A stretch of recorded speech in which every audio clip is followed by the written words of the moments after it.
सुन सिखन गुर पूजन करे, गुणन प्रीखिया हम किम तरे। श्री मुख ते कै सुन दे मन है, हिंसा क्रोध तामसी गुण है। वाहिगुरु जी का खालसा, वाहिगुरु जी की फतेह। जुगो जुग अटल गुर शब्दावतार जगत गुरु,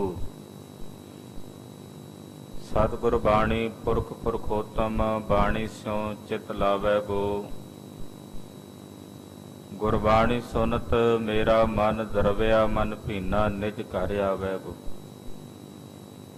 श्री गुरु ग्रंथ साहिब जी महाराज जी दे पावन पवित्र चरणां 'ਚ पिछले पैरां दे सजे होए दीवानां 'ਚ इकत्तर होई जुड़ बैठी गुरु का खास रूप, सतगुरां दे परम प्यार 'ਚ परोती होई, गुरु रंग 'ਚ रंगी होई। गुरु खालसा साध संगत जीओ, धनता दे पात्र हो। निता प्रति गुरु चरनां 'ਚ जुड़ के हाजरियां भर के, गुर इतिहास दी चल रही लड़ीवार कथा सरवण करके अपने जीवन नूं सफला और सकारथा कर रहे हो। गुरसिखां दी भगतमाला दी कथा चल रही है। कुछ सिखां ने सतगुरां नूं बेनती कीती, तकरीबन 16 सिख ने जिहड़े सतगुरु गुरु अर्जन देव साहब दे चरनां 'ਚ आए ने। इन्हां दे नां कोई एक दा नाम भाई भिखा है, टोडा है, विगै मल है, भाई आकुल है, भाई दमोदर है, भाई बुद्धू है, भाई भाना है। ये 16 सिख गुरु साहब दे चरणां 'ਚ आए ने।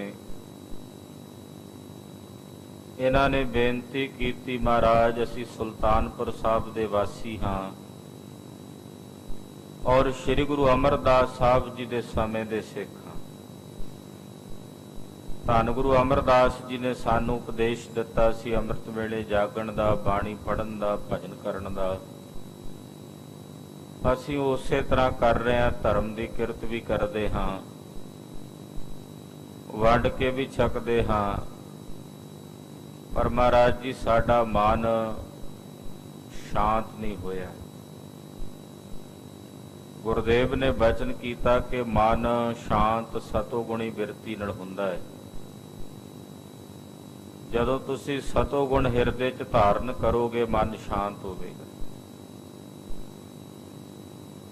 साहब जी ने वचन कीते, जदों तक रजोगुण ते तमोगुणी बिरती है, उदों तक मन शांत नहीं हो सकता। जदों इन्हां तिन्नां गुणां दी गल गुरु अर्जन देव साहब जी महाराज जी ने कीती, दरअसल इन्हां तिन्नां गुणां दा सरूप जदों एक हुंदा ते माया बन जाती है। त्रिगुणी माया है। रजगुण, तमगुण, सतगुण कही है, ये तेरी सब माया। जदों महाराज जी ने वचन कहे कि सतोगुण धारण करके मन शांत होवेगा, रजोगुण ते तमोगुणी बिरती का त्याग करना पएगा। ये सुन के सिखां ने सतगुरां नूं बेनती कीती है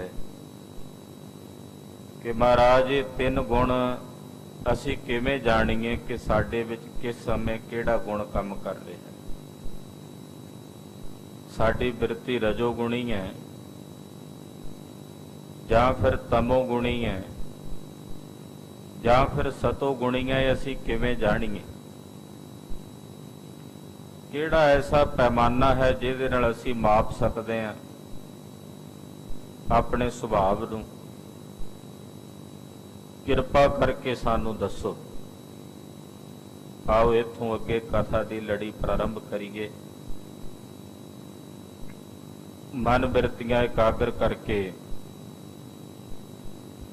ਜਗਤ ਗੁਰੂ ਸ੍ਰੀ ਗੁਰੂ ਅਰਜਨ ਦੇਵ ਸਾਹਿਬ ਜੀ ਦੇ ਚਰਨਾਂ ਵਿੱਚ ਆਪਣੀ ਹਾਜ਼ਰੀ ਲਵਾਉਂਦੇ ਆਖੀਏ ਜੀ, ਸਤਨਾਮ ਸ੍ਰੀ ਵਾਹਿਗੁਰੂ ਸਾਹਿਬ ਜੀ। ਸਤਨਾਮ ਸ੍ਰੀ ਵਾਹਿਗੁਰੂ ਸਾਹਿਬ ਜੀ। ਚੌਪਈ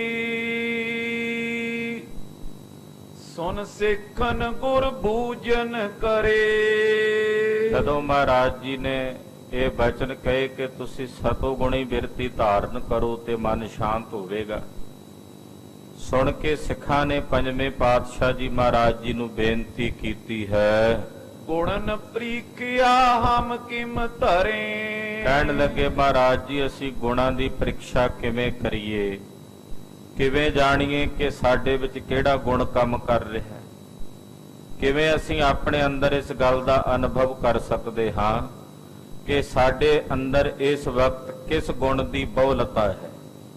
ਸਾਡੀ ਬਿਰਤੀ ਰਜੋ ਗੁਣੀ ਹੈ, ਤਮੋ ਗੁਣੀ ਹੈ ਜਾਂ ਸਤੋ ਗੁਣੀ ਹੈ, ਇਹ ਅਸੀਂ ਕਿਵੇਂ ਜਾਣ ਸਕਦੇ ਹਾਂ। ਸ਼੍ਰੀ ਮੁਖ ਤੇ ਕੈ ਸੁਨਦੇ ਮਨ ਹੈ। ਮਹਾਰਾਜ ਇਹਨਾਂ ਤਿੰਨਾਂ ਗੁਣਾਂ ਦੀ ਪ੍ਰੀਖਿਆ ਅਸੀਂ ਕਿਵੇਂ ਕਰੀਏ। ਸੁਣ ਕੇ ਧੰਨ ਗੁਰੂ ਅਰਜਨ ਦੇਵ ਸਾਹਿਬ ਜੀ ਮਹਾਰਾਜ ਜੀ ਬੋਲੇ, ਕਹਿਣ ਲੱਗੇ ਸੁਣੋ, ਹਿੰਸਾ ਕ੍ਰੋਧ ਤਾਮਸੀ ਗੁਣ। ਮਹਾਰਾਜ ਜੀ ਕਹਿੰਦੇ ਸੁਣੋ ਵੀ ਤਮੋ ਗੁਣੀ ਬਿਰਤੀ ਕਿਹੜੀ ਹੈ। ਹਿੰਸਾ ਕਰਨੀ, ਜੀਵ ਘਾਤ ਕਰਨਾ, ਜੀਵਾਂ ਨੂੰ ਮਾਰਨਾ, ਇਹ ਤਮੋ ਗੁਣੀ ਬਿਰਤੀ ਹੈ।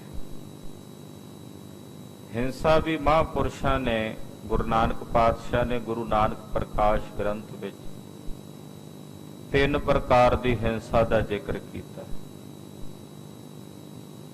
ਇੱਕ ਹਿੰਸਾ ਸਰੀਰ ਕਰਕੇ ਕਿਸੇ ਨੂੰ ਤੁਸੀਂ ਮਾਰਦੇ ਹੋ, ਉਹ ਸਰੀਰਕ ਹਿੰਸਾ। ਦੂਜੀ ਹਿੰਸਾ ਤੁਸੀਂ ਆਪਣੇ ਜ਼ੁਬਾਨ ਤੋਂ ਕਿਸੇ ਨੂੰ ਮਾੜਾ ਗੁੱਸੇ ਭਰੇ ਬੋਲ ਬੋਲ ਕੇ ਪ੍ਰਤਾੜਨਾ ਕਰਦੇ ਹੋ, ਕਿਸੇ ਦਾ ਮਨ ਦੁਖੀ ਕਰਦੇ ਹੋ, ਇਹ ਬਚਨਾਂ ਦੀ ਹਿੰਸਾ। ਤੀਜੀ ਮਨ ਦੀ ਹਿੰਸਾ ਕਿ ਤੁਸੀਂ ਸਰੀਰ ਕਰਕੇ ਵੀ ਕਿਸੇ ਨੂੰ ਮਾਰ ਨਹੀਂ ਸਕੇ, ਜ਼ੁਬਾਨ ਕਰਕੇ ਵੀ ਕਿਸੇ ਨੂੰ ਮਾੜਾ ਨਹੀਂ ਕਹਿ ਸਕੇ, ਪਰ ਮਨ ਕਰਕੇ ਲੱਖਾਂ ਗਾਲਾਂ ਕੱਢੀਆਂ, ਮਨ ਕਰਕੇ ਉਹਨੂੰ ਕਤਲ ਵੀ ਕਰ ਦਿੱਤਾ, ਉਹਨੂੰ ਟੁਕੜੇ ਟੁਕੜੇ ਵੀ ਕਰ ਦਿੱਤਾ, ਇਹ ਮਨ ਦੀ ਹਿੰਸਾ। ਸਰੀਰ ਦੀ ਹਿੰਸਾ ਤੋਂ ਲੋਕ ਬਚੇ ਹੋਏ ਨੇ ਬਹੁਤੇ, ਕਿਉਂਕਿ ਕਾਨੂੰਨ ਦਾ ਡਰ ਹੈ। ਬਚਨਾਂ ਦੀ ਹਿੰਸਾ ਤੋਂ ਵੀ ਬਚ ਜਾਂਦੇ ਨੇ, ਕਿਉਂਕਿ ਅਗਲੇ ਤੋਂ ਵੀ ਡਰ ਹੁੰਦਾ ਵੀ ਜੇ ਮੈਂ ਕੁਝ ਬੋਲਾਂਗਾ ਇਹ ਵੀ ਜਵਾਬ ਦੇਵੇਗਾ। ਪਰ ਜਿਹੜੀ ਤੀਜੀ ਹਿੰਸਾ ਨਾ ਮਨ ਦੀ, ਇਹ ਤਕਰੀਬਨ 99% ਲੋਕ ਇਹਦਾ ਸ਼ਿਕਾਰ ਹੁੰਦੇ ਨੇ। 1-ਅੱਧਾ% ਕੋਈ ਬਚਿਆ ਹੋਵੇ ਤਾਂ ਬਚਿਆ ਹੋਵੇ, ਕਿਉਂਕਿ ਮਨ ਤੇ ਕਿਹੜਾ ਕਿਸੇ ਕਾਨੂੰਨ ਦਾ ਸਕੰਜਾ ਕੱਸਣਾ। ਜੇ ਮਨ ਕਰਕੇ ਕਿਸੇ ਨੂੰ ਮਾਰਦੇ ਹੋ, ਉਹਦੀ ਤਾਂ ਸਜ਼ਾ ਕੋਈ ਨਹੀਂ ਦਿੰਦਾ, ਨਾ ਕੋਈ ਜੱਜ ਦਿੰਦਾ, ਨਾ ਕੋਈ ਕਾਨੂੰਨ ਦਿੰਦਾ। ਇਸ ਕਰਕੇ ਮਨ ਦੀ ਹਿੰਸਾ ਵੀ ਹੈ। ਇਹ 3 ਪ੍ਰਕਾਰ ਦੀ ਹਿੰਸਾ ਹੈ। ਇਹ ਜਿਹੜੀ ਹਿੰਸਾ ਦੀ ਬਿਰਤੀ ਹੈ, ਇਹ ਤਮੋ ਗੁਣ ਤੋਂ ਪੈਦਾ ਹੁੰਦੀ ਹੈ। ਜਦੋਂ ਸਾਡੇ ਅੰਦਰ ਤਮੋ ਗੁਣ ਦੀ ਬਿਰਤੀ ਹੁੰਦੀ ਹੈ, ਤਮੋ ਗੁਣ ਵਿੱਚੋਂ ਹਿੰਸਾ ਕਰਨ ਦੀ ਬਿਰਤੀ ਪੈਦਾ ਕਰਦੀ ਹੁੰਦੀ ਹੈ। ਕ੍ਰੋਧ, ਜਦੋਂ ਸਾਡੇ ਹਿਰਦੇ 'ਚ ਕ੍ਰੋਧ ਆਉਂਦਾ ਹੈ, ਗੁੱਸਾ ਆਉਂਦਾ ਹੈ, ਉਦੋਂ ਵੀ ਸਾਡੇ ਅੰਦਰ ਤਮੋ ਗੁਣ ਕੰਮ ਕਰਦਾ। ਮਹਾਰਾਜ ਗੁਰੂ ਅਰਜਨ ਦੇਵ ਸਾਹਿਬ ਸਿੱਖਾਂ ਨੂੰ ਦੱਸ ਰਹੇ ਨੇ ਕਿ ਕਿਵੇਂ ਜਾਣੀਏ ਕਿ ਸਾਡੀ ਬਿਰਤੀ ਤਮੋ ਗੁਣੀ। ਮਹਾਰਾਜ ਕਹਿੰਦੇ ਜਦੋਂ ਤੁਹਾਡੇ ਅੰਦਰ ਹਿੰਸਾ ਦੀ ਬਿਰਤੀ ਪੈਦਾ ਹੋਵੇ, ਕ੍ਰੋਧ ਦੀ ਬਿਰਤੀ ਪੈਦਾ ਹੋਵੇ, ਉਸ ਵਕਤ ਤੁਹਾਡੇ ਅੰਦਰ ਤਮੋ ਗੁਣ ਦੀ ਬਿਰਤੀ ਪੈਦਾ ਕੰਮ ਕਰਦੀ। ਤਮੋ ਗੁਣ ਮਨੁੱਖ ਦੇ ਦਿਮਾਗ ਨੂੰ ਬਿਲਕੁਲ ਜੜ ਬਣਾ ਕੇ ਰੱਖ ਦਿੰਦਾ। ਸੋਚਣ ਸਮਝਣ ਦੀ ਸ਼ਕਤੀ ਤਮੋ ਗੁਣ ਕਰਕੇ ਖਤਮ ਹੋ ਜਾਂਦੀ। ਜਦੋਂ ਬੰਦਾ ਕ੍ਰੋਧ ਵਿੱਚ ਆਉਂਦਾ, ਫਿਰ ਉਹ ਕੁਝ ਸੋਚਦਾ ਨਹੀਂ, ਮੈਂ ਕੀ ਕਰਨ ਲੱਗਾ। ਕ੍ਰੋਧੀ ਬੰਦਾ ਫਿਰ ਇਹ ਨਹੀਂ ਸੋਚਦਾ ਕਿ ਮੇਰੇ ਸਾਹਮਣੇ ਮੈਂ ਜਿਸ ਨੂੰ ਮਾਰਨ ਲੱਗਾ ਇਹ ਮੇਰਾ ਪਿਓ ਹੈ, ਪੁੱਤਰ ਹੈ, ਭਰਾ ਹੈ, ਮੇਰਾ ਮਿੱਤਰ ਹੈ, ਰਿਸ਼ਤੇਦਾਰ ਹੈ, ਸੰਬੰਧੀ ਹੈ, ਕੌਣ ਹੈ। ਤੇਰੇ ਸੋਚਣ ਸਮਝਣ ਦੀ ਸ਼ਕਤੀ ਕ੍ਰੋਧ ਕਰਕੇ ਖਤਮ ਹੋ ਜਾਂਦੀ, ਕਿਉਂਕਿ ਤਮੋ ਗੁਣ ਦਾ ਪ੍ਰਭਾਵ ਸਾਡੀ ਬੁੱਧੀ ਤੇ ਪੈ ਜਾਂਦਾ ਹੈ।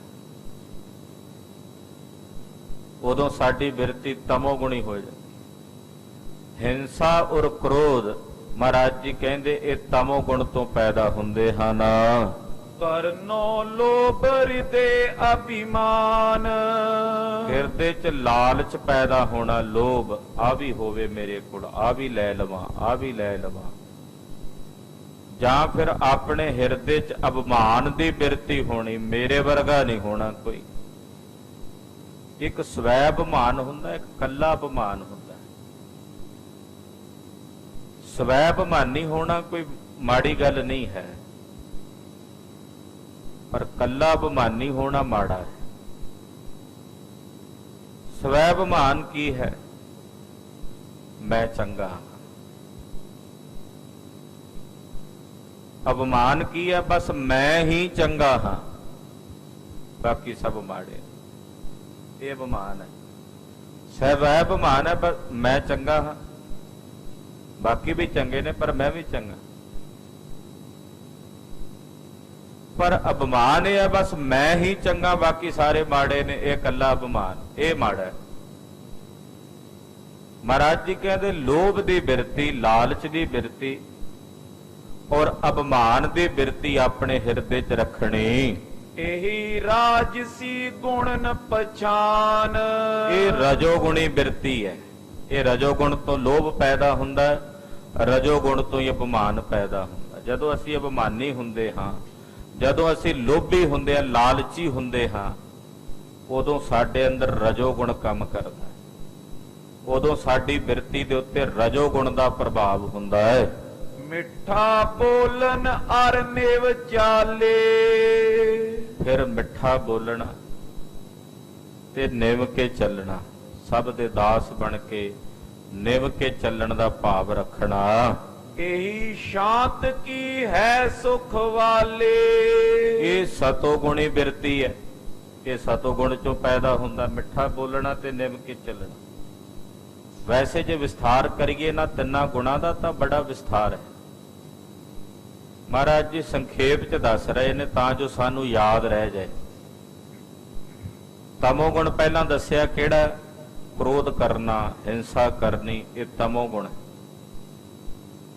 ਲੋਭ ਕਰਨਾ, ਅਭਿਮਾਨ ਕਰਨਾ, ਇਹ ਰਜੋ ਗੁਣ।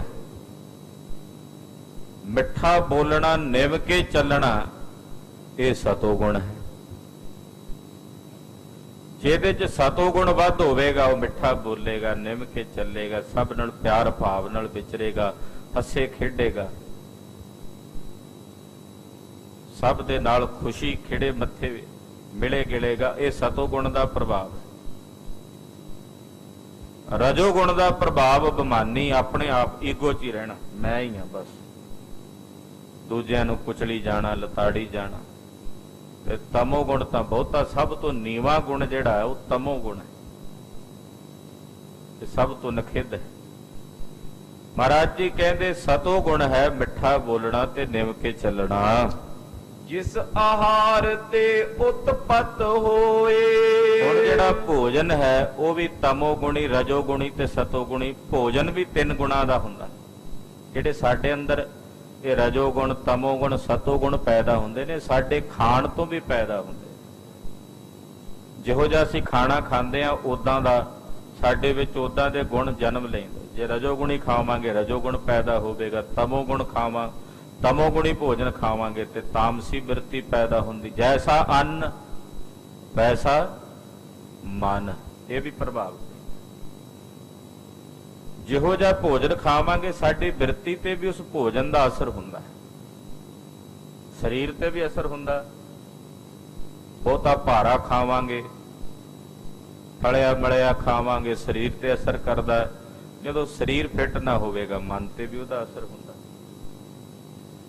ਸਰੀਰ ਦਾ ਪ੍ਰਭਾਵ ਮਨ ਤੇ ਵੀ ਪੈਂਦਾ ਨਾ।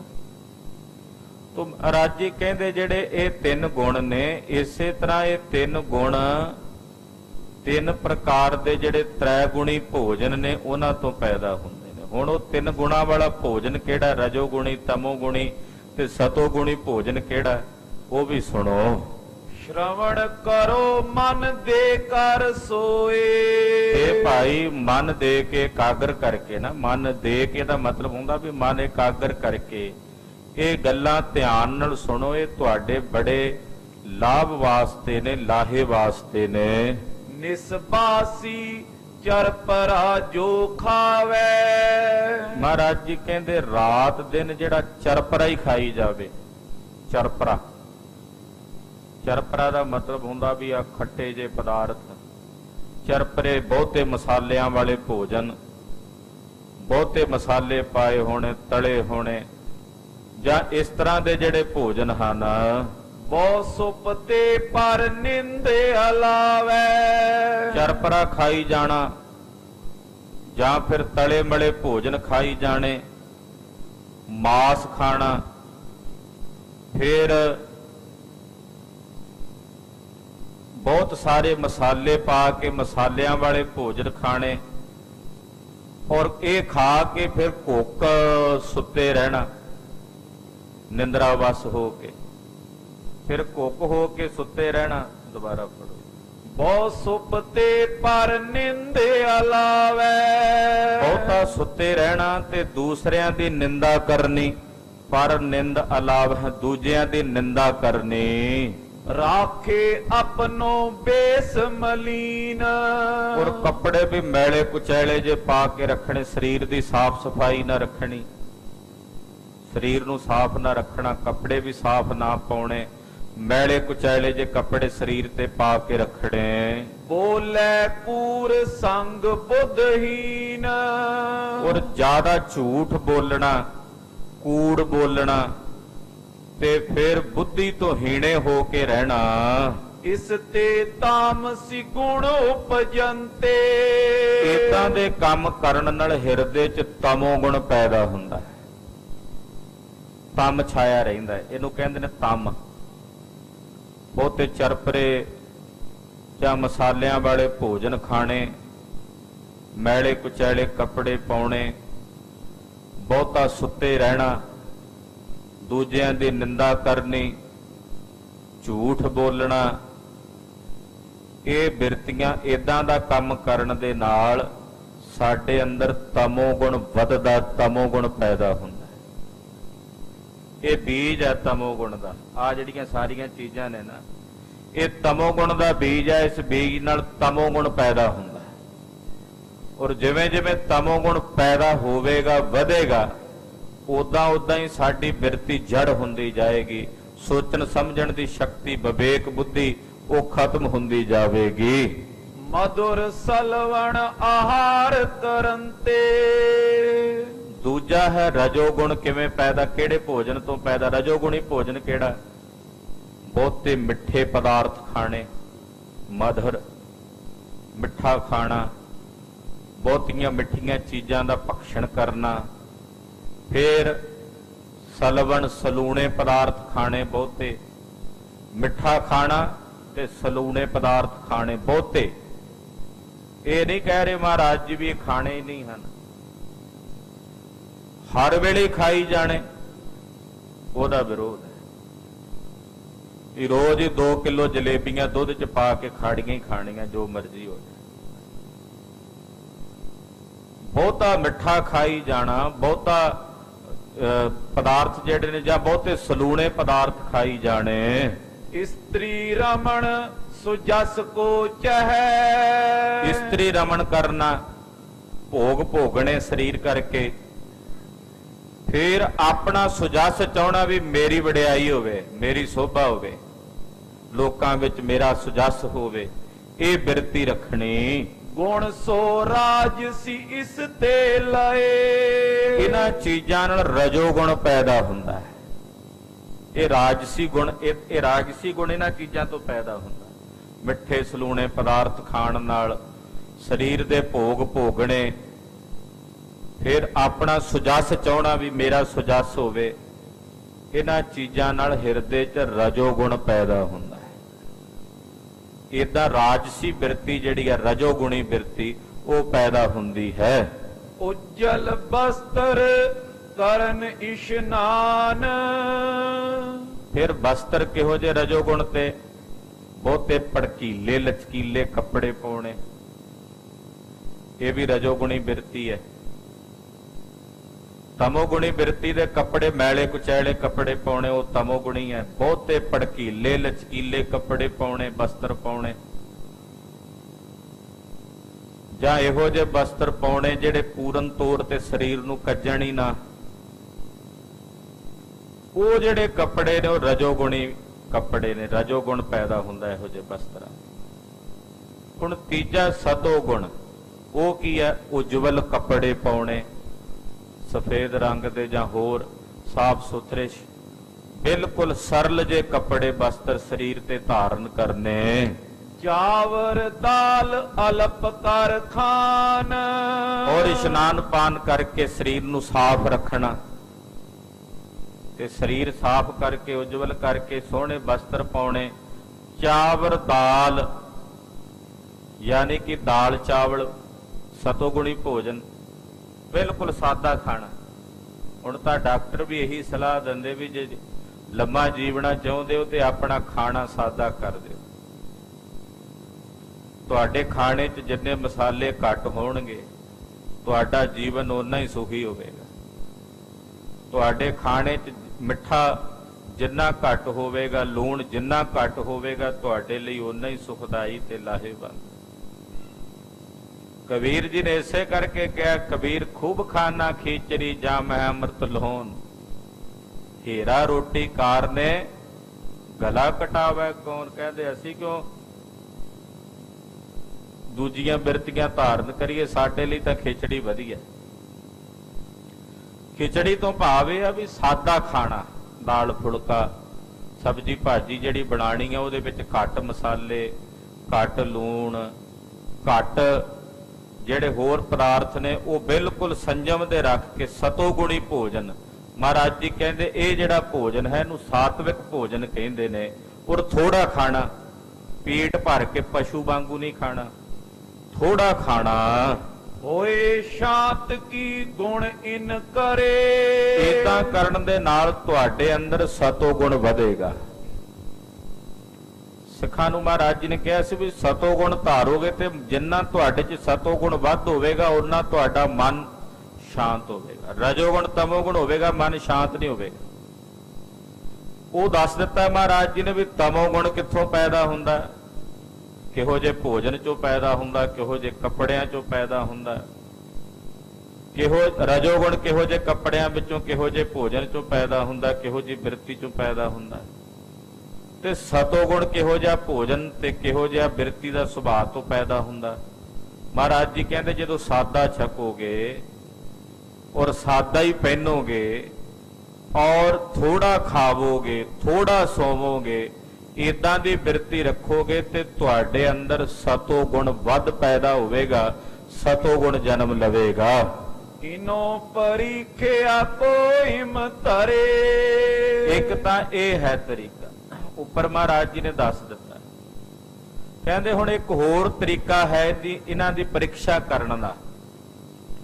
ਤੁਸੀਂ ਜਾਣਨਾ ਹੋਵੇ ਕਿ ਤੁਹਾਡੇ ਵਿੱਚ, ਹੁਣ ਮੰਨ ਲਓ ਤੁਸੀਂ ਬੈਠੇ ਹੋ ਕਥਾ ਸੁਣ ਰਹੇ ਹੋ, ਇਸ ਵੇਲੇ ਬੈਠਿਆਂ ਤੁਸੀਂ ਜਾਣਨਾ ਹੋਵੇ ਵੀ ਤੁਹਾਡੇ 'ਚ ਕਿਹੜਾ ਗੁਣ ਕੰਮ ਕਰ ਰਿਹਾ ਇਸ ਵਕਤ, ਕਿ ਅਸੀਂ ਸਾਰੇ ਜਾਣ ਸਕਦੇ ਹਾਂ। ਹੁਣ ਬੈਠੇ ਹਾਂ ਵੀ ਜਾਣ ਸਕਦੇ ਹਾਂ, ਚਾਹੇ ਅਸੀਂ ਕੀਰਤਨ ਸੁਣ ਰਹੇ ਹਾਂ, ਕਥਾ ਸੁਣ ਰਹੇ ਹਾਂ, ਬੈਠਿਆਂ ਅਸੀਂ ਜਾਣ ਸਕਦੇ ਹਾਂ ਵੀ ਇਸ ਵੇਲੇ ਸਾਡੇ 'ਚ ਕਿਹੜਾ ਗੁਣ ਪ੍ਰਭਾਵ ਪਾ ਰਿਹਾ।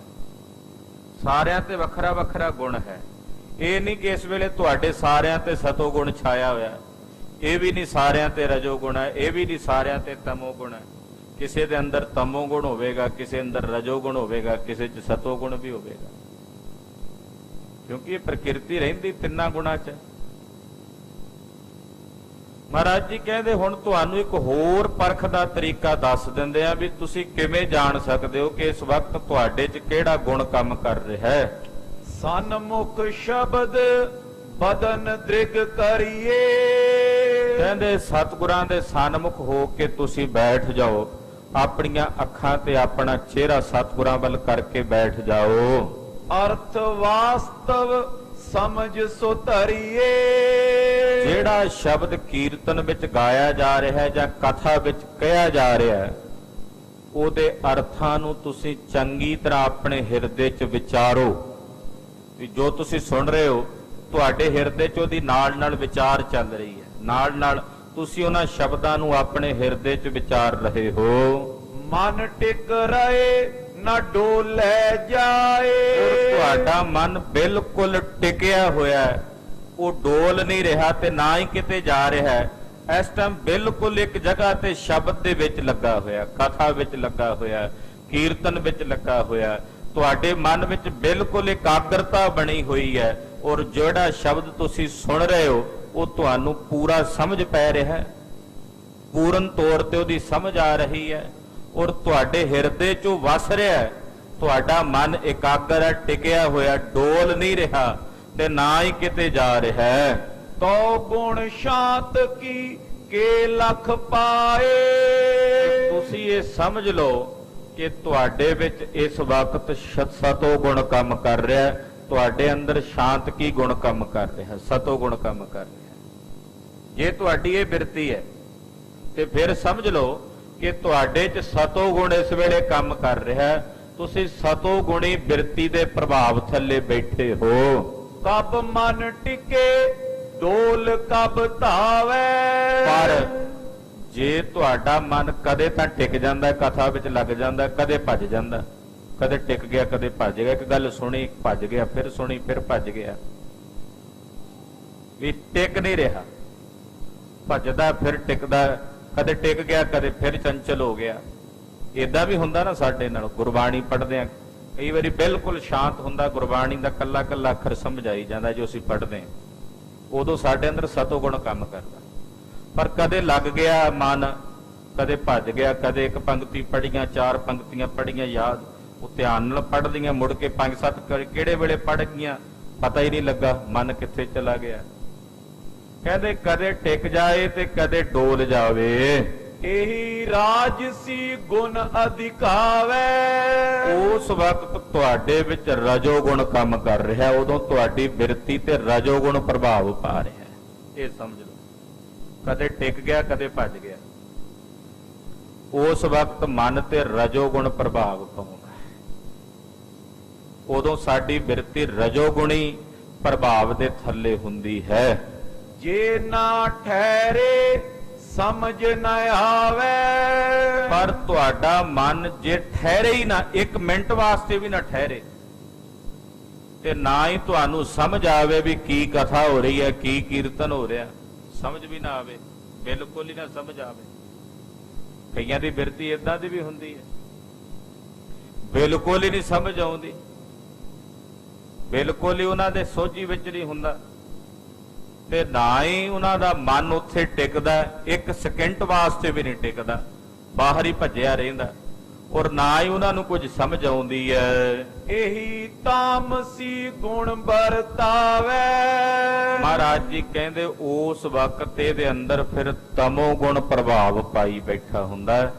ਤਮੋ ਗੁਣ ਦੇ ਪ੍ਰਭਾਵ ਕਰਕੇ ਫਿਰ ਇਹਨੂੰ ਕੁਝ ਵੀ ਸਮਝ ਨਹੀਂ ਪੈਂਦਾ ਤੇ ਨਾ ਹੀ ਇਹਦਾ ਮਨ ਉੱਥੇ ਹੁੰਦਾ, ਕੁਝ ਵੀ ਸਮਝ ਨਹੀਂ ਪੈਂਦਾ। ਏਦਾਂ ਤੁਸੀਂ ਜਾਣ ਸਕਦੇ ਹੋ ਕਿ ਤੁਹਾਡੇ ਤੇ ਕਿਹੜਾ ਗੁਣ ਇਸ ਵੇਲੇ ਪ੍ਰਭਾਵ ਪਾਈ ਬੈਠਾ। ਜੇ ਮਨ ਟਿਕਿਆ ਹੋਇਆ ਤਾਂ ਸਮਝ ਲਓ ਸਤੋ ਗੁਣ ਹੈ। ਕਦੇ ਟਿਕ ਜਾਂਦਾ ਕਦੇ ਭੱਜ ਜਾਂਦਾ ਤਾਂ ਸਮਝ ਲਓ ਤੁਹਾਡੇ ਤੇ ਰਜੋ ਗੁਣ ਪ੍ਰਭਾਵ ਪਾਈ ਬੈਠਾ। ਤੁਹਾਡਾ ਖਾਣਾ ਪੀਣਾ ਰਜੋ ਗੁਣੀ ਹੈ। ਪਰ ਜੇ ਮਨ ਉੱਕਾ ਹੀ ਨਹੀਂ ਟਿਕਦਾ ਤੇ ਸਮਝ ਵੀ ਕੁਝ ਨਹੀਂ ਪੈ ਰਿਹਾ, ਫਿਰ ਤੁਹਾਡਾ ਖਾਣਾ ਵੀ ਤਮੋ ਗੁਣੀ ਹੈ ਔਰ ਤੁਹਾਡੀ ਬਿਰਤੀ ਵੀ ਤਮੋ ਗੁਣੀ ਹੈ। ਇਸ ਤਰੀਕੇ ਨਾਲ ਤੁਸੀਂ ਇਹਨਾਂ ਤਿੰਨਾਂ ਗੁਣਾਂ ਦੀ ਪਰਖ ਆਪਣੇ ਅੰਦਰ ਕਰ ਸਕਦੇ ਹੋ। ਸਤ ਗੁਣ ਤੇ ਬ੍ਰਿਤ ਹੋਏ ਇਕਾਗਰ। ਮਹਾਰਾਜ ਜੀ ਕਹਿੰਦੇ ਜਿਹੜਾ ਸਤੋ ਗੁਣ ਹੈ, ਸਤੋ ਗੁਣ ਕਰਕੇ ਮਨੁੱਖ ਦੀ ਬਿਰਤੀ ਇਕਾਗਰ ਹੁੰਦੀ ਹੈ। ਪ੍ਰਾਪਤ ਆਤਮ ਗਿਆਨ ਉਜਾਗਰ। ਉਹਨੂੰ ਆਤਮਾ ਦਾ ਗਿਆਨ ਪ੍ਰਾਪਤ ਹੁੰਦਾ ਔਰ ਇਹਦੇ ਅੰਦਰ ਆਤਮਾ ਦਾ ਗਿਆਨ ਉਜਾਗਰ ਹੁੰਦਾ ਹੈ। ਧਾਰੋ ਸੂਰ ਸੁਨੋ ਕਰ ਪ੍ਰੀਤ। ਇਹਨਾਂ ਵਿੱਚ ਸੂਰਮੇ ਵੀ ਸੀ ਕਈ। ਮਹਾਰਾਜ ਜੀ ਕਹਿੰਦੇ ਸੂਰਮਿਓ ਇਸ ਕਰਕੇ ਤੁਸੀਂ ਆਪਣੇ ਅੰਦਰ ਸਤੋ ਗੁਣ ਧਾਰਨ ਕਰੋ। ਸਤੋ ਗੁਣ ਦੀ ਬਿਰਤੀ ਆਪਣੇ ਹਿਰਦੇ 'ਚ ਵਸਾਓ। ਵਹਿਰ ਬੈਰੀਅਨ ਲੈ ਇੱਕ ਜੀਤ। ਮਹਾਰਾਜ ਜੀ ਕਹਿੰਦੇ ਇੱਕ ਸੂਰਮੇ ਉਹ ਹੁੰਦੇ ਨੇ ਜਿਹੜੇ ਬਾਹਰਲੇ ਦੁਸ਼ਮਣਾਂ ਨੂੰ ਜਿੱਤ ਲੈਂਦੇ ਨੇ। ਇੱਕ ਸੂਰਮੇ ਉਹ ਨੇ ਜਿਹੜੇ ਬਾਹਰਲੇ ਦੁਸ਼ਮਣਾਂ ਨੂੰ ਜਿੱਤ ਲੈਂਦੇ ਹਨ। ਤਿੰਨ ਕੋ ਜਸ ਢਾਡੀ ਬੋਗਾਵੇ। ਜਿਹੜੇ ਉਹ ਸੂਰਮੇ ਨੇ ਬਾਹਰ ਜੰਗ ਦੇ ਮੈਦਾਨ 'ਚ ਦੁਸ਼ਮਣ ਨੂੰ ਮਾਰ ਕੇ ਜਿੱਤਣ ਵਾਲੇ ਸੂਰਮੇ, ਉਹਨਾਂ ਦਾ ਜਸ ਬੜੇ ਢਾਡੀ ਵਾਰਾਂ ਵਿੱਚ ਗਾਉਂਦੇ ਨੇ। ਬਹੁਤ ਸਾਰੀਆਂ ਵਾਰਾਂ ਗਾ ਕੇ ਢਾਡੀ ਉਹਨਾਂ ਦਾ ਸੁਜਸ ਕਰਦੇ ਹਨ। ਕੇਤਕ ਦਿਨ ਲੋ ਜਗ ਪ੍ਰਗਟਾਵੇ। ਉਹ ਕੁਝ ਕੁ ਸਮੇਂ ਤੱਕ ਜਗਤ ਵਿੱਚ ਉਹਨਾਂ ਦਾ ਨਾਮ ਪ੍ਰਗਟ ਰਹਿੰਦਾ ਜੀ ਇਹ ਸੂਰਮਾ ਸੀ, ਬਹਾਦਰ ਸੀ। ਇੱਕ ਮਨ ਰਿਪ ਕੋ ਜੀਤਨ ਕਰੇ। ਪਰ ਦੂਜੇ ਸੂਰਮੇ ਉਹ ਨੇ ਜਿਹੜੇ ਮਨ ਨੂੰ ਜਿੱਤ ਲੈਂਦੇ ਨੇ, ਜਿਹੜੇ ਆਪਣੇ ਮਨ ਰੂਪੀ ਵੈਰੀ ਦੇ ਉੱਤੇ ਜਿੱਤ ਪ੍ਰਾਪਤ ਕਰਦੇ ਹਨ। ਤਿੰਨ ਜਸ ਵੇਦ ਸੰਤ ਨਿਤਰਰੇ। ਉਹਨਾਂ ਦਾ ਜਸ ਵੇਦਾਂ ਵਿੱਚ ਵੀ ਕਿਹਾ ਜਾਂਦਾ, ਉਹਨਾਂ ਦਾ ਜਸ ਮਹਾਤਮਾ ਸਾਧੂ ਤੇ ਸੰਤ ਵੀ ਕਰਦੇ ਹਨ। ਸੁਨ ਸਾਈਂ ਦਿੱਤਾ ਸੇ ਸਾਧ। ਇਹ ਭਾਈ ਸਾਈਂ ਦਿੱਤਾ ਜੀ ਸੁਣੋ, ਅਸਲ ਵਿੱਚ ਉਹੀ ਸਾਧ ਹੈ ਜਿਹੜਾ ਆਪਣੇ ਮਨ ਨੂੰ ਜਿੱਤ ਲਵੇ। ਮਨ ਜੁਤ ਲੈ ਰਿਖੀਅਨ ਸਾਧ। ਆਪਣੇ ਮਨ ਦੇ ਸਮੇਤ ਆਪਣੀਆਂ ਇੰਦਰੀਆਂ ਤੇ ਕਾਬੂ ਪਾ ਲਵੇ, ਆਪਣੇ ਮਨ ਦੇ ਸਮੇਤ ਇੰਦਰੀਆਂ ਨੂੰ ਵੀ ਜਿੱਤ ਲਵੇ, ਉਹੀ ਅਸਲ ਵਿੱਚ ਸਾਧ ਹੈ। ਤੁਲਸਾ ਸੁਨੋ ਭਗਤ ਸੇ ਦਾਸ। ਮਹਾਰਾਜ ਜੀ ਕਹਿੰਦੇ ਭਾਈ ਤੁਲਸੀਆ ਜੀ, ਭਾਈ ਭਗਤ ਜੀ ਸੁਣੋ ਧਿਆਨ ਦੇ ਨਾਲ। RAM ਨਾਮ ਬਿਨ ਬਾਦਨ ਸਵਾਸ। ਰਾਮ ਦੇ ਨਾਮ ਤੋਂ ਬਿਨਾਂ ਇਹ ਸਵਾਸ ਵਿਅਰਥ ਨੇ। ਇਹ ਸਵਾਸ ਜਿਹੜੇ ਬੀਤ ਰਹੇ ਨੇ ਰਾਮ ਨਾਮ ਤੋਂ ਬਿਨਾਂ ਵਿਅਰਥ ਹਨ। ਹਿਰਦੇ ਸ਼ਾਂਤ ਕੀ ਗੁਣ ਬਿਰਧਾਵੋ। ਤੁਹਾਡਾ ਮਨ ਸ਼ਾਂਤ ਨਹੀਂ ਹੋਇਆ, ਇਹਦਾ ਮਤਲਬ ਤੁਹਾਡੇ 'ਚ ਸਤੋ ਗੁਣ ਨਹੀਂ ਹੈ। ਜੇ ਮਨ ਸ਼ਾਂਤ ਕਰਨਾ ਹੈ ਤਾਂ ਫਿਰ ਤੁਸੀਂ ਆਪਣੇ ਅੰਦਰ ਸਤੋ ਗੁਣ ਨੂੰ ਵਧਾਵੋ। ਖਾਣਾ ਸਤੋ ਗੁਣੀ ਕਰੋ, ਕੱਪੜੇ ਸਤੋ ਗੁਣੀ ਪਾਓ, ਬਿਰਤੀਆਂ ਭਾਵ ਆਪਣੇ ਹਿਰਦੇ 'ਚ ਸਤੋ ਗੁਣੀ ਰੱਖੋ। ਮਹਾਰਾਜ ਜੀ ਕਹਿੰਦੇ ਤੁਸੀਂ ਆਪਣੇ ਅੰਦਰ ਸਤੋ ਗੁਣ ਨੂੰ ਵਧਾਵੋ, ਉਹਦੇ ਨਾਲ ਤੁਹਾਡੇ ਹਿਰਦੇ ਵਿੱਚ ਮਨ 'ਚ ਸ਼ਾਂਤੀ ਤੇ ਟਿਕਾਅ ਆਵੇਗਾ। ਸ਼ਾਂਤ ਗਿਆਨ ਦਾ ਤਬ ਤੁਮ ਪਾਵੋ। ਫਿਰ ਤੁਸੀਂ ਗਿਆਨ ਤੇ ਸ਼ਾਂਤੀ ਨੂੰ ਆਪਣੇ ਹਿਰਦੇ 'ਚ ਪ੍ਰਾਪਤ ਕਰੋਗੇ। ਪਾਚਲ ਰਾਤ ਮੋਹ ਕੋ ਜਾਲ।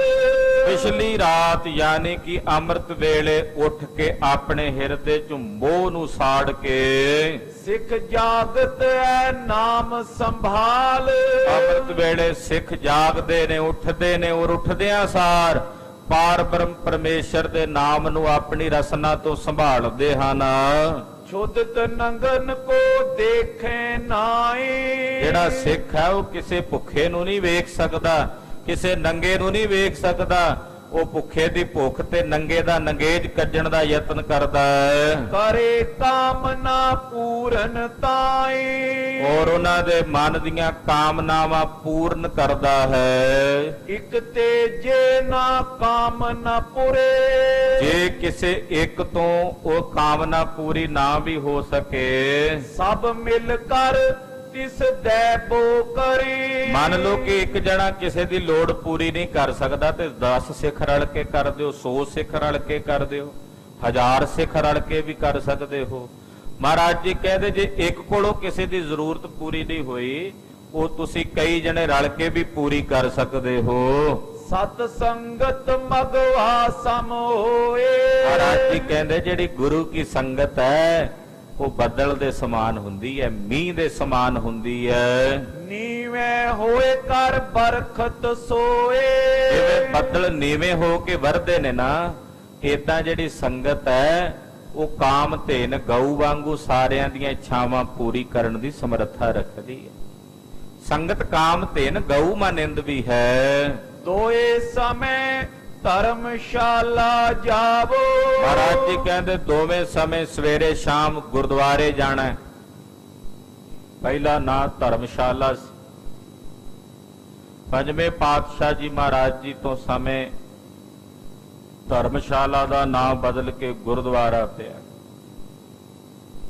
ਤੋ ਮਹਾਰਾਜ ਜੀ ਕਹਿੰਦੇ 2 ਵੇਲੇ ਸਵੇਰੇ ਤੇ ਸ਼ਾਮ ਨੂੰ ਗੁਰੂ ਘਰ ਹਾਜ਼ਰੀ ਭਰਨੀ ਹੈ। ਪਰਬ ਦਿਵਸ ਗੁਰ ਦੇਖਣ ਆਵੋ। ਜਦੋਂ ਪਰਬ ਦਾ ਕੋਈ ਵੀ ਇਤਿਹਾਸਕ ਦਿਹਾੜਾ ਹੋਵੇ, ਗੁਰਪੁਰਬ ਹੋਵੇ, ਉਸ ਦਿਨ ਉਚੇਚੇ ਤੌਰ ਤੇ ਸਤਿਗੁਰਾਂ ਦੇ ਦਰਬਾਰ ਵਿੱਚ ਹਾਜ਼ਰੀ ਭਰਨੀ ਹੈ। ਦੀਪਮਾਲ ਬੈਸਾਖੀ ਜਾਨ। ਦੀਵਾਲੀ ਦਾ ਜੋੜ ਮੇਲਾ ਹੋਵੇ, ਵਿਸਾਖੀ ਦਾ ਜੋੜ ਮੇਲਾ ਹੋਵੇ, ਆਨ ਸੁਦਾ ਸਰ ਕਰੋ ਇਸ਼ਨਾਨ। ਤੁਸੀਂ ਇੱਥੇ ਸ੍ਰੀ ਅੰਮ੍ਰਿਤਸਰ ਸਰੋਵਰ ਵਿੱਚ ਆ ਕੇ ਇਹਨਾਂ ਦੋਹਾਂ ਜੋੜ ਮੇਲਿਆਂ ਤੇ ਇਸ਼ਨਾਨ ਕਰਨਾ ਹੈ। ਪੁਰ ਸੁਲਤਾਨ ਮੇਲ ਸਿੱਖ ਭਾਰਾ। ਇਸ ਤਰ੍ਹਾਂ ਮਹਾਰਾਜ ਸੱਚੇ ਪਾਤਸ਼ਾਹ ਜੀ ਨੇ ਬਚਨ ਕਹੇ ਨਾ ਸਿੱਖਾਂ ਨੂੰ ਜਿਹੜੇ ਸੁਲਤਾਨਪੁਰ ਸਾਹਿਬ ਤੋਂ ਚੱਲ ਕੇ ਆਏ ਸਨ। ਕਰਿਓ ਗੁਰੂ ਨੇ ਭਗਤ ਭੰਡਾਰਾ। ਮਹਾਰਾਜ ਗੁਰੂ ਨਾਨਕ ਸਾਹਿਬ ਦੀ ਬੜੀ ਵੱਡੀ ਕਿਰਪਾ ਹੈ ਸੁਲਤਾਨਪੁਰ ਸਾਹਿਬ ਤੇ, ਜਿੱਥੇ ਜਗਤ ਗੁਰੂ ਪਾਤਸ਼ਾਹ ਨੇ ਅਨੇਕਾਂ ਜੀਵਾਂ ਦੀ ਕਲਿਆਣ ਕੀਤੀ ਹੈ, ਅਨੇਕਾਂ ਜੀਵਾਂ ਨੂੰ ਕਿਰਤਾਰਥ ਕੀਤਾ ਹੈ। ਜਿਸ ਸਥਾਨ ਤੇ ਆਉਣ ਵਾਲੇ ਸਮੇਂ ਵਿੱਚ ਸਮੁੱਚੇ ਖਾਲਸੇ ਪੰਥ ਵੱਲੋਂ ਜਗਤ ਗੁਰੂ ਗੁਰੂ ਨਾਨਕ ਦੇਵ ਸਾਹਿਬ ਸੱਚੇ ਪਾਤਸ਼ਾਹ ਜੀ ਮਹਾਰਾਜ ਜੀ ਦਾ 550 ਸਾਲਾ ਪ੍ਰਕਾਸ਼ ਪੁਰਬ ਦਿਹਾੜਾ ਬਣਾਇਆ ਜਾ ਰਿਹਾ ਹੈ। ਇਹ ਸਮਾਗਮ ਆਉਣ ਵਾਲੇ ਸਮੇਂ ਵਿੱਚ ਸਮੁੱਚੇ ਪੰਥ ਨੇ ਸੁਲਤਾਨਪੁਰ ਸਾਹਿਬ ਬਣਾਉਣੇ ਨੇ। ਉਹਦੀਆਂ ਤਿਆਰੀਆਂ ਚੱਲ ਰਹੀਆਂ ਨੇ। ਥਾਂ ਪਰ ਥਾਵਾਂ ਤੇ ਜੋੜ ਮੇਲੇ ਕੀਤੇ ਜਾ ਰਹੇ ਨੇ।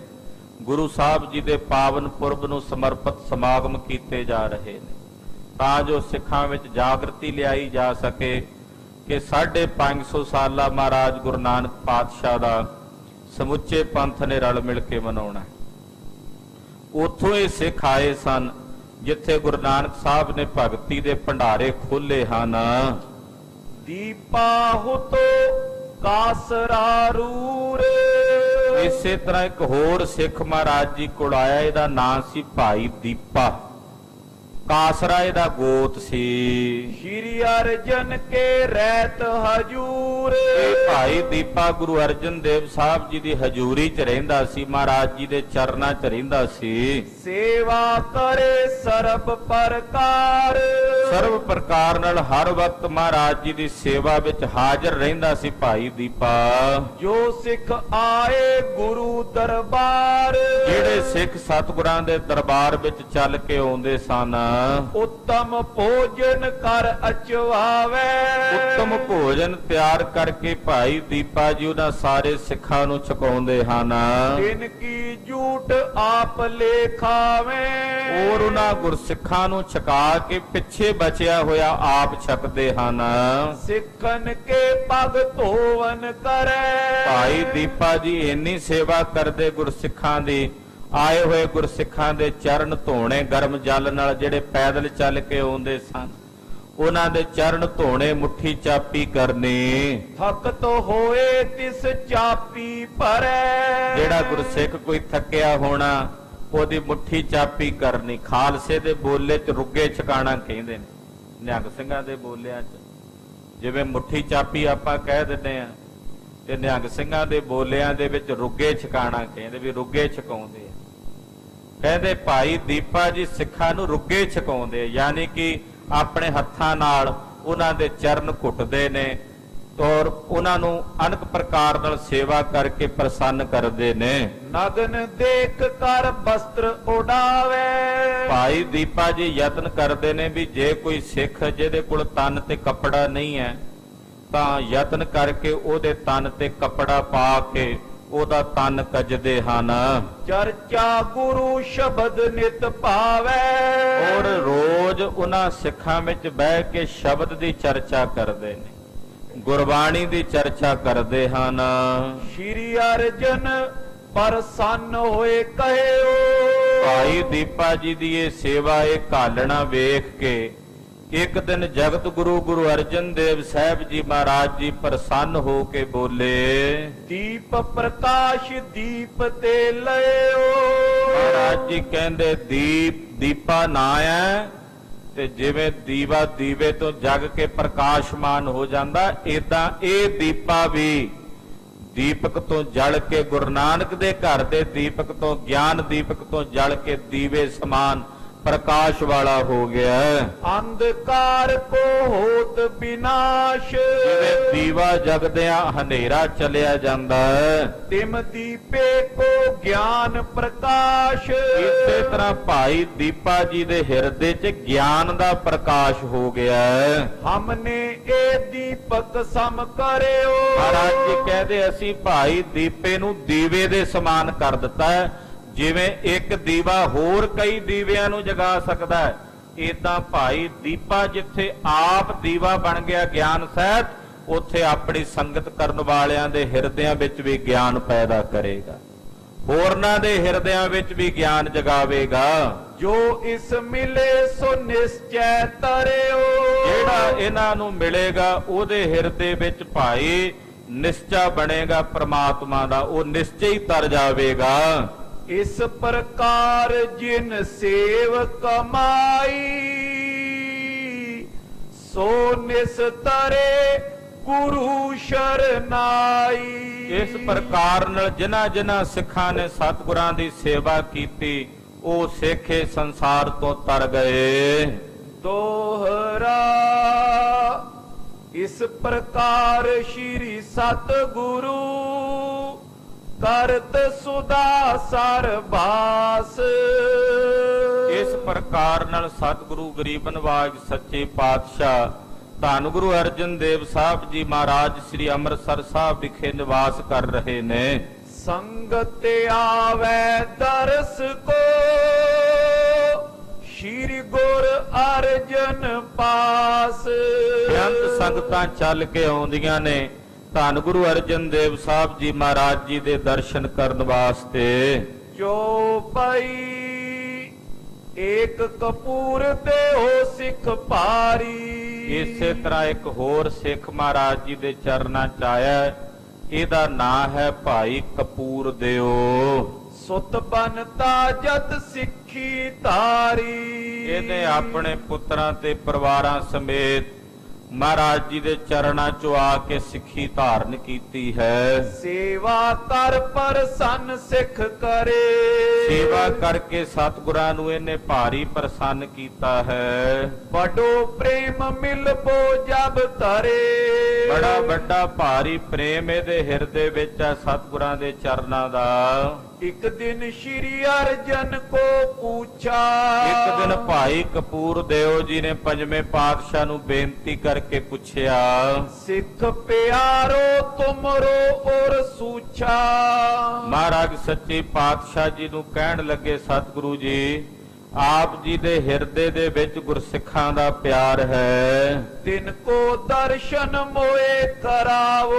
ਮਹਾਰਾਜ ਕੋਈ ਇਹੋ ਜਿਹਾ ਸਿੱਖ ਜਿਹੜਾ ਤੁਹਾਨੂੰ ਬਹੁਤ ਪਿਆਰਾ ਹੋਵੇ, ਕਿਰਪਾ ਕਰਕੇ ਮੈਨੂੰ ਉਹਦੇ ਦਰਸ਼ਨ ਕਰਾ। ਵੈਸੇ ਤਾਂ ਸਾਰਿਆਂ ਸਿੱਖਾਂ ਨਾਲ ਤੁਹਾਡਾ ਪਿਆਰ, ਕੋਈ ਪਵਿੱਤਰ ਹਿਰਦੇ ਵਾਲਾ ਸਿੱਖ ਹੋਵੇ, ਨਿਰਮਲ ਆਤਮਾ ਸਿੱਖ ਹੋਵੇ, ਮੈਨੂੰ ਕਿਸੇ ਪੂਰਨ ਸਿੱਖ ਦੇ ਦਰਸ਼ਨ ਕਰਾਓ। ਇਸ ਥਲ ਆਹੇ ਕੇ ਅਪਰ ਬਤਾਵੋ।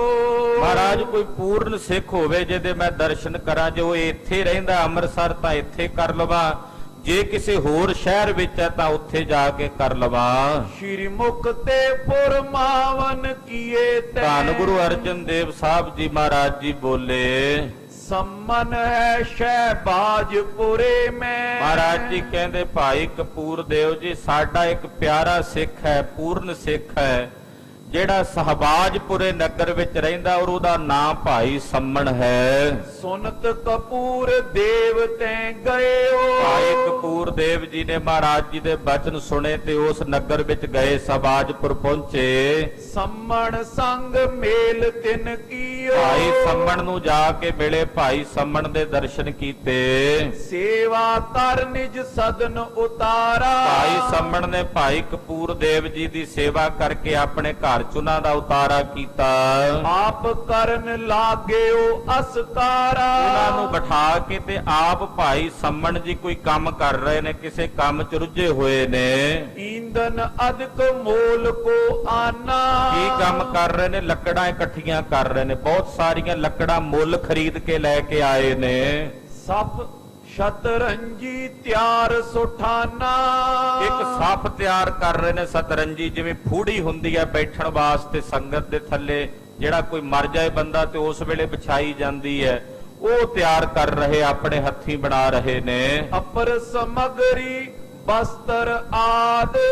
ਨਵੇਂ ਬਸਤਰ, ਹੋਰ ਸਮੱਗਰੀ ਜਿਹੜੀ ਅੰਤਮ ਸੰਸਕਾਰ ਵਾਸਤੇ ਚਾਹੀਦੀ ਹੁੰਦੀ ਹੈ, ਉਹ ਸਮੱਗਰੀ ਇਕੱਠੀ ਕਰਕੇ ਰੱਖ ਰਹੇ ਨੇ, ਘਿਓ ਆਦਿਕ ਰੱਖ ਰਹੇ ਨੇ। ਲਿਆਵਤ ਪਇਓ ਸੋ ਮਨ ਐਲਾਦ। ਬੜੇ ਖੁਸ਼ੀ ਖੁਸ਼ੀ ਦੇ ਨਾਲ, ਬੜੇ ਖੇੜੇ ਮਨ ਦੇ ਨਾਲ ਲੈ ਕੇ ਆ ਰਹੇ ਨੇ। ਕਰ ਕਰ ਤਿਆਰ ਸਦਨ ਮੈਂ ਤਰੇ।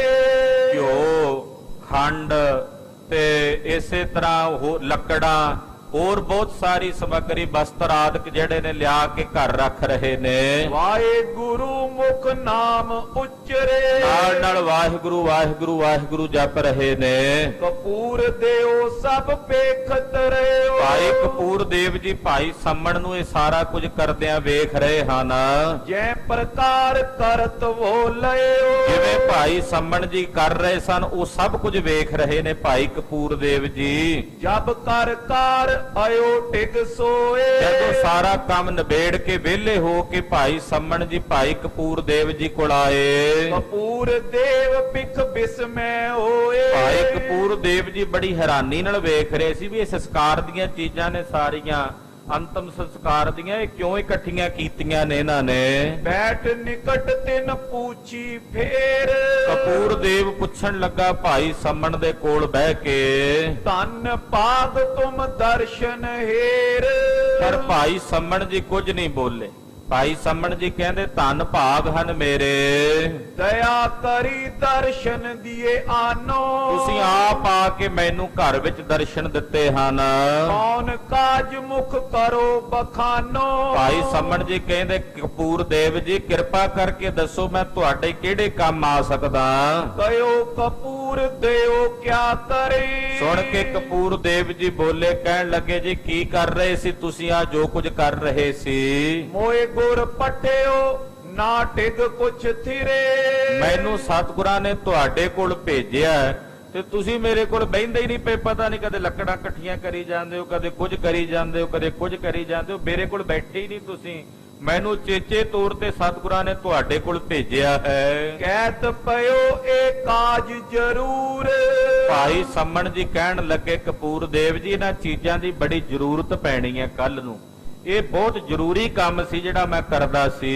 ਰਹੋ ਨਿਸਾ ਸਭ ਤੋਰ ਹਦੂਰ। ਹੁਣ ਮੈਂ ਰਾਤ ਨੂੰ ਵਿਹਲਾ, ਮੈਂ ਕੰਮ ਨਿਬੇੜ ਆਇਆ ਸਾਰਾ, ਤੇ ਹੁਣ ਰਾਤ ਸਾਰੀ ਮੈਂ ਤੇਰੇ ਕੋਲੀਆਂ ਜਿੰਨੀਆਂ ਗੱਲਾਂ ਕਰਨੀਆਂ ਕਰ ਲੈ। ਸਾਰੀ ਰਾਤ ਆਪਾਂ ਬਹਿ ਕੇ ਰੱਬ ਰੱਬ ਕਰਾਂਗੇ। ਸਭ ਦਿਨ ਮੈਂ ਧੰਦਾ ਕਰ ਲੀਨ। ਜਿਹੜੇ ਇਹ ਧੰਦੇ ਸੀ ਦਿਨੇ ਦਿਨੇ ਮੈਂ ਨਿਬੇੜ ਲਏ ਨੇ। ਨਿਸ ਮੈਂ ਸੁਤ ਪਿਤ ਕੀਰਤਨ ਕੀਨ। ਕਹਿੰਦੇ ਇੰਨੇ ਨੂੰ ਭਾਈ ਸੰਮਣ ਦਾ ਪੁੱਤਰ ਵੀ ਆ ਗਿਆ, ਨੌਜਵਾਨ ਪੁੱਤਰ ਸੀ। ਬਹਿ ਕੇ ਦੋਹਾਂ ਪਿਓ ਪੁੱਤਰਾਂ ਨੇ ਕੀਰਤਨ ਕੀਤਾ। ਕਪੂਰ ਦੇਵ ਨੇ ਬਹਿ ਕੇ ਕੀਰਤਨ ਸੁਣਿਆ। ਕਰਿਓ ਪ੍ਰਸੰਨ ਰਹੇ ਤਿਸ ਪਾਸ। ਕਪੂਰ ਦੇਵ ਵੀ ਬੜਾ ਖੁਸ਼ ਹੋਇਆ ਵੀ ਅੱਜ ਤਾਂ ਰਾਤ ਸੱਚਖੰਡ ਬਣ ਗਿਆ, ਕੀਰਤਨ ਹੋ ਰਿਹਾ ਹੈ, ਆਏ ਸੰਤ ਪਰੌਣੇ ਕੀਰਤਨ ਹੋਆ ਰਹਿਣ ਸਬਾਈ ਵਾਲੀ ਗੱਲ ਬਣ ਗਈ ਹੈ। ਭਈ ਪ੍ਰਾਤ ਜਬ ਉਦਿਓ ਪ੍ਰਕਾਸ਼। ਜਦੋਂ ਸਵੇਰ ਹੋਈ ਦਿਨ ਚੜਿਆ, ਕਹਾਂ ਧਾਰਵੀ ਲੀਨ ਸਮਾਲ। ਇੰਨੇ ਨੂੰ ਧਾੜਵੀਆਂ ਨੇ ਹਮਲਾ ਕਰ ਦਿੱਤਾ ਪਿੰਡ ਤੇ ਸਬਾਜਪੁਰੇ। ਪਿੱਛੇ ਪਰੀ ਗੁਹਾਰ ਵਿਸਾਲ। ਤੇ ਉਹ ਧਾੜਵੀਆਂ ਨੂੰ ਭਜਾਉਣ ਵਾਸਤੇ ਪਿੱਛੇ ਧਾੜ ਪੈ ਗਈ ਲੋਕਾਂ ਦੀ ਇਕੱਠੀ ਹੋ ਕੇ। ਵਿੱਚ ਸੰਮਣ ਕੋ ਸੁਤ ਚੱਲ ਗਇਓ। ਉਹਨਾਂ ਦੀ ਧਾੜ ਦੇ ਵਿੱਚ ਸੰਮਣ ਦਾ ਜਿਹੜਾ ਲੜਕਾ ਸੀ ਉਹ ਵੀ ਦੌੜ ਕੇ ਵਿੱਚ ਚਲਾ ਗਿਆ। ਗੋਰੀ ਲੱਗੀ ਮਿਰਤਕ ਸੋ ਭਇਓ। ਉੱਥੋਂ ਅੱਗੋਂ ਕਿਸੇ ਧਾੜਵੀ ਨੇ ਗੋਲੀ ਚਲਾਈ ਤੇ ਉਹ ਗੋਲੀ ਭਾਈ ਸੰਮਣ ਦੇ ਲੜਕੇ ਨੂੰ ਵੱਜੀ ਤੇ ਭਾਈ ਸੰਮਣ ਦਾ ਲੜਕਾ ਚਲਾਣੇ ਕਰ ਗਿਆ। ਕਰ ਰਾਖਿਓ ਬੋ ਕਾਸ਼ਟ ਤਿਆਰੀ। ਹੁਣ ਭਾਈ ਸੰਮਣ ਨੇ ਇੱਕ ਦਿਨ ਪਹਿਲਾਂ ਹੀ ਲੱਕੜਾਂ ਇਕੱਠੀਆਂ ਇਸੇ ਕਰਕੇ ਰੱਖੀਆਂ ਹੋਈਆਂ ਸੀ। ਉਹਨਾਂ ਨੂੰ ਪਤਾ ਸੀ ਕੱਲ ਨੂੰ ਮੇਰੇ ਲੜਕੇ ਨੇ ਨਹੀਂ ਰਹਿਣਾ। ਕਹਿੰਦੇ ਉਹ ਲੱਕੜਾਂ ਇਕੱਠੀਆਂ ਕਰਕੇ ਰੱਖੀਆਂ ਹੋਈਆਂ ਸਨ। ਸੋਲੇ ਕਰ ਸੁਤ ਚਿਖਾ ਸੁਹਾਰੀ। ਭਾਈ ਸੰਮਣ ਨੇ ਉਹ ਲੱਕੜਾਂ ਲੈ ਕੇ ਆਪਣੇ ਪੁੱਤਰ ਦੀ ਚਿਖਾ ਤਿਆਰ ਕੀਤੀ ਤੈਂ ਉਚਵਾਏ ਜਬੇ ਲੈ ਚਾਲੇ। ਔਰ ਉਹਦੇ ਲੜਕੇ ਦੀ ਲਾਸ਼ ਲੋਥ ਚੁੱਕ ਕੇ ਜਦੋਂ ਲੈ ਕੇ ਚੱਲੇ, ਸੰਮਣ ਕੀਰਤਨ ਕਰਤ ਵਿਸਾਲੇ। ਸੰਮਣ ਰੋਇਆ ਨਹੀਂ, ਸਗੋਂ ਗੁਰਬਾਣੀ ਦਾ ਕੀਰਤਨ ਕਰਦਾ ਜਾ ਰਿਹਾ ਹੈ। ਸੁਤ ਮ੍ਰਿਤੂ ਕੇ ਆਗੇ ਚੱਲ ਗਇਓ। ਪੁੱਤਰ ਮਰਨ ਤੋਂ ਪਹਿਲਾਂ ਅੱਗੇ ਅੱਗੇ ਕੀਰਤਨ ਕਰਦਿਆਂ ਜਾ ਰਹੇ ਭਾਈ ਸੰਮਣ ਜੀ। ਕਾਸ਼ਟ ਸੰਗ ਦਾਹ ਕਰ ਦਇਓ। ਉਹ ਲੱਕੜਾਂ ਜਿਹੜੀਆਂ ਇੱਕ ਦਿਨ ਪਹਿਲਾਂ ਇਕੱਠੀਆਂ ਕੀਤੀਆਂ, ਉਸੇ ਲੱਕੜਾਂ ਦੀ ਚਿਖਾ ਤਿਆਰ ਕਰਕੇ ਪੁੱਤਰ ਦਾ ਸੰਸਕਾਰ ਕਰ ਦਿੱਤਾ। ਨਰਪਤ ਰਾਵਣ ਕੋ ਜਬ ਆਏ। ਉਹ ਲੋਕ ਤਾਂ ਹਾਲੇ ਦੱਸਣ ਪਹੁੰਚੇ ਸਨ ਭਾਈ ਸੰਮਣ ਨੂੰ ਵੀ ਤੇਰਾ ਲੜਕਾ ਚਾਲੇ ਪਾ ਗਿਆ। ਸਪ ਸ਼ਤਰੰਜੀ ਦੀਨ ਡਸਾਏ। ਉਹਨਾਂ ਦੇ ਬੈਠਣ ਵਾਸਤੇ ਭਾਈ ਸੰਮਣ ਨੇ ਉਹ ਜਿਹੜੀ ਫੂੜੀ ਤਿਆਰ ਕੀਤੀ ਸਾਰਿਆਂ ਵਾਸਤੇ, ਉਹ ਵੀ ਵਿਛਾ ਦਿੱਤੀ ਥੱਲੇ ਬੈਠਣ ਲਈ। ਬਿਖਤ ਕਪੂਰ ਦੇਓ ਬਿਸਮਾਇਓ। ਕਪੂਰ ਦੇਵ ਹੈਰਾਨ ਹੋ ਗਿਆ ਵੀ ਇਹ ਚੀਜ਼ਾਂ ਅੱਜ ਵਾਸਤੇ ਸਨ, ਇਹ ਤਾਂ ਕੱਲ ਇਕੱਠੀਆਂ ਕੀਤੀਆਂ ਮੇਰੇ ਸਾਹਮਣੇ। ਬੜਾ ਹੈਰਾਨ ਹੋਇਆ ਕਪੂਰ ਦੇਵ। ਕਇਓ ਜੇਤੈ ਪੂਰਬ ਲਖ ਪਾਇਓ। ਬੋਲਿਆ ਭਾਈ ਸੰਮਣ ਨੂੰ, ਕਹਿੰਦਾ ਭਾਈ ਸੰਮਣ ਜੇ ਤੈਨੂੰ ਪਹਿਲਾਂ ਪਤਾ ਸੀ ਤੇਰੇ ਪੁੱਤਰ ਦੇ ਮਰ ਜਾਣਾ, ਗੁਰ ਤੇ ਜਾਚ ਲੇਤ ਸੁਤ ਬੈਸ। ਉਹ ਸਤਿਗੁਰਾਂ ਅੱਗੇ ਬੇਨਤੀ ਕਰਕੇ ਗੁਰੂ ਸਾਹਿਬ ਕੋਲੋਂ ਆਪਣੇ ਪੁੱਤਰ ਦੀ ਉਮਰ ਕਿਉਂ ਨਾ ਮੰਗ ਲਈ, ਉਹਦੀ ਉਮਰ ਕਿਉਂ ਨਾ ਮੰਗੀ। ਜੀਵਤ ਰਹਿਤ ਸੋ ਭਰਤੇ ਜੈਸ। ਗੁਰੂ ਦੇ ਬਚਨਾਂ ਨਾਲ ਉਹ ਜਿਉਂਦਾ ਰਹਿੰਦਾ, ਉਹ ਮਰਦਾ ਹੀ ਨਾ। ਸੰਮਨ ਕਇਓ ਸਰੀਰ ਅਨਿਤ। ਭਾਈ ਸੰਮਣ ਜੀ ਕਹਿੰਦੇ ਭਾਈ ਕਪੂਰ ਦੇਵ ਇਹ ਸਰੀਰ ਨਾਸ਼ਵਾਨ ਨੇ, ਜੇ ਅੱਜ ਨਾ ਮਰਦਾ 20-50 ਸਾਲ ਬਾਅਦ ਵੀ ਤਾਂ ਮਰਦਾ ਹੀ ਨਾ, ਜਦੋਂ ਮੌਤ ਤਾਂ ਫਿਰ ਵੀ ਆਉਣੀ ਸੀ। ਇਹ ਸਰੀਰ ਅਨਿਤ ਹਨ। ਕਿਨ ਬਿਨਸਨ ਅਚਰਜ ਨੈ ਮਿਤ। ਇਹਨਾਂ ਦਾ ਬਿਨਸਣਾ ਕੋਈ ਅਚਰਜ ਨਹੀਂ ਹੈ, ਬਿਨਸਣੇ ਹੀ ਹਨ। ਤਨ ਬਿਨਸੇ ਜੋ ਸ਼ੋਕ ਕਰਨ ਤੇ। ਸਰੀਰ ਦੇ ਬਿਨਸਦਿਆਂ ਜਿਹੜੇ ਸ਼ੋਕ ਰੱਖਦੇ ਨੇ ਮਨ ਵਿੱਚ, ਤਿਨ ਸਮ ਮੂਰਖ ਅਪਰ ਨ ਜੰਤੇ। ਉਹਨਾਂ ਵਰਗਾ ਸੰਸਾਰ 'ਚ ਕੋਈ ਮੂਰਖ ਬੰਦਾ ਨਹੀਂ ਹੋਣਾ। ਗੁਰ ਤੇ ਮੰਗੀਐ ਨਾਮ ਸਹਾਏ। ਜੋ ਪਰ ਲੋਕ ਮੈਂ ਸੰਗ ਸਿਧਾਏ। ਗੁਰੂ ਕੋਲੋਂ ਨਾਸ਼ਵਾਨ ਚੀਜ਼ਾਂ ਮੰਗਣੀਆਂ ਨੇ, ਗੁਰੂ ਕੋਲੋਂ ਤਾਂ ਨਾਮ ਮੰਗੀਦਾ ਹੈ। ਮਹਾਰਾਜ ਕਿਰਪਾ ਕਰਕੇ ਸਾਨੂੰ ਨਾਮ ਦੀ ਦਾਤ ਬਖਸ਼ੋ। ਮੈਂ ਕਿਆ ਮੰਗੋ ਕਿਛ ਥਿਰ ਨਾ ਰਹਾਈ, ਹਰ ਦੀਜਾ ਨਾਮ ਪਿਆਰੀ ਜੀ। ਨਾਮ ਦੀ ਦਾਤ ਗੁਰੂ ਕੋਲੋਂ ਮੰਗੀਦੀ ਹੈ, ਜਿਹੜੀ ਪਰਲੋਕ ਵਿੱਚ ਮਦਦਗਾਰ ਹੋਵੇ। ਪਿਤ ਸੁਤ 4 ਦਿਵਸ ਕੀ ਖੇਡ। ਇਹ ਪਿਓ ਪੁੱਤਰ ਦੀ ਖੇਡ ਤਾਂ ਸੰਸਾਰ 'ਚ 4 ਦਿਨਾਂ ਦੀ ਹੈ। ਤਨ ਤਤ ਪੰਚ ਵਿਰੋਧੀ ਮੇਲ। ਇਹ 5 ਤੱਤ ਜਿਹੜੇ ਆਪਸ ਵਿੱਚ ਇੱਕ ਦੂਜੇ ਦੇ ਵਿਰੋਧੀ ਨੇ, ਸਰੀਰ 'ਚ ਪ੍ਰਮਾਤਮਾ ਨੇ ਮੇਲੇ ਹੋਏ ਨੇ। ਨਿਜ ਫਲ ਭੋਗੇ ਤੇ ਹੋਏ ਭਿੰਨ। ਜਦੋਂ ਇਹ ਜੀਵ ਆਪਣੇ ਫਲ ਤੋਂ ਭੋਗ ਲੈਂਦਾ, 5 ਤੱਤ 5 ਵਿੱਚ ਵਿਲੀਨ ਹੋ ਜਾਂਦੇ ਨੇ। ਕੋਈ ਮਰੇ ਨਹੀਂ ਕੇ ਜੀਨ। ਨਾ ਕੋਈ ਮਰਦਾ ਤੇ ਨਾ ਕੋਈ ਜੰਮਦਾ ਹੈ। ਆਪਨ ਸਰੂਪ ਵਿਸਾਰ ਲਏ ਦੁਖ। ਮਨੁੱਖ ਆਪਣਾ ਸਰੂਪ ਵਿਸਾਰ ਕੇ ਦੁੱਖ ਭੋਗਦਾ ਹੈ। ਗੁਰ ਕੇ ਬਾਤ ਵਿਚਾਰਨ ਤੇ ਸੁਖ। ਗੁਰੂ ਕੇ ਬਚਨਾਂ ਦੀ ਵਿਚਾਰ ਕਰਨ ਨਾਲ ਹਿਰਦੇ 'ਚ ਸੁੱਖ ਉਪਜਦਾ ਹੈ। ਨੈ ਕਿਛ ਜਨਮੇ ਨੈ ਕਿਛ ਮਰੇ। ਨਾ ਕੁਝ ਮਰਦਾ ਨਾ ਕੁਝ ਜੰਮਦਾ ਹੈ। ਆਪਨ ਚਲਤ ਆਪ ਹੀ ਕਰੇ। ਆਪ ਹੀ ਪ੍ਰਮਾਤਮਾ ਆਪਣੇ ਚਲਤ ਵਰਤਾਉਣ ਵਾਲਾ ਹੈ। ਏ ਗੁਰ ਬਾਤ ਵਿਚਾਰੋ ਤਾਪ। ਇਹ ਗੁਰੂ ਕੇ ਬਚਨ ਆਪਣੇ ਹਿਰਦੇ 'ਚ ਵਿਚਾਰੋ ਭਾਈ। ਘਟ ਮਟ ਤੇ ਨਾ ਵਿਕਾਰ ਆਕਾਸ਼। ਘੜਾ ਟੁੱਟ ਜਾਏ, ਮਕਾਨ ਟੁੱਟ ਜੇ, ਵਿੱਚੋਂ ਆਕਾਸ਼ ਤਾਂ ਨਹੀਂ ਬਿਨਸਦਾ, ਆਕਾਸ਼ ਤਾਂ ਉਸੇ ਤਰ੍ਹਾਂ ਹੀ ਰਹਿੰਦਾ। ਘੜਾ ਟੁੱਟ ਕੇ ਵਿਚਲਾ ਆਕਾਸ਼ ਮਹਾਂਕਾਸ਼ ਵਿੱਚ ਮਿਲ ਜਾਂਦਾ ਹੈ। ਤਿਮ ਤਨ ਜਨਮੇ ਮਰਨ ਮਝਾਰੋ। ਇਸੇ ਤਰ੍ਹਾਂ ਸਰੀਰ ਜਨਮ ਮਰਨ 'ਚ ਰਹਿੰਦਾ ਹੈ, ਪਰ ਆਤਮਾ ਦਾ ਜਨਮ ਮਰਨ ਨਹੀਂ ਹੁੰਦਾ। ਆਤਮ ਰਹੇ ਦੋਹਨ ਤੇ ਨਿਆਰੋ। ਆਤਮਾ ਦੋਨਾਂ ਤੋਂ ਨਿਆਰੀ ਹੈ। ਸੁਨਤ ਕਪੂਰ ਦੇਓ ਕਰ ਬੰਦਨ। ਧਨ ਗੁਰ ਸਿੱਖ ਮੋਹ ਨਿਕੰਦਨ। ਸੁਣ ਕੇ ਕਪੂਰ ਦੇਵ ਦੇ ਹੱਥ ਜੁੜ ਗਏ ਤੇ ਰਸਨਾ ਤੋਂ ਬੋਲਿਆ, ਧੰਨ ਗੁਰੂ ਪਿਆਰੇ। ਧੰਨ ਗੁਰੂ ਕੇ ਸਿੱਖ, ਧੰਨ ਗੁਰੂ ਕੇ ਸਿੱਖ ਧੰਨ। ਇਹ ਬਚਨ ਨਿਕਲਿਆ। ਮੈਂ ਜਾਣਨਾ ਚਾਹੁੰਦਾ ਸੀ ਪੂਰਨ ਸਿੱਖ ਤੇ ਦਰਸ਼ਨ ਕਰਨਾ ਚਾਹੁੰਦਾ ਸੀ। ਅੱਜ ਭਾਈ ਸੰਮਣ ਜੀ ਤੁਹਾਡੇ ਦਰਸ਼ਨ ਕਰਕੇ ਮੈਂ ਪੂਰਨ ਸਿੱਖ ਦੇ ਦੀਦਾਰ ਕਰ ਲਏ।